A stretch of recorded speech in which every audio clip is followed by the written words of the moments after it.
Good morning! It's almost 7 a.m. but it's still dark. It's our last day in Barcelona and we're traveling to Nimes today, and we're gonna take a train to go to Paris. Are you excited, babe, to go to the city of love?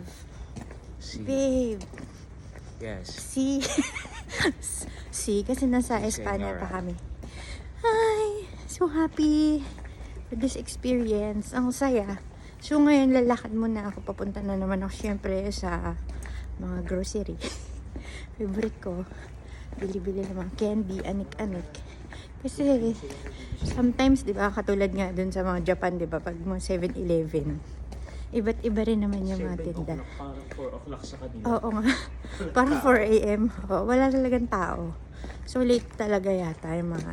Feeling ko Espanyol tayo, babe. Late tayo gumising. Hindi ba? Ang tanghalian nila alas 2. Ang dinner nila alas 10. Siyempre naman, yung stomach ko, gutom na ako always. So kailangan ko naman anik-anik snacks. Ang layo nga. Hindi, malapit lang. Kakaliwa na tayo. Ito na. Nagreklamador naman to. Konting lakad lang. Bye! See you in a bit pagdating namin sa train.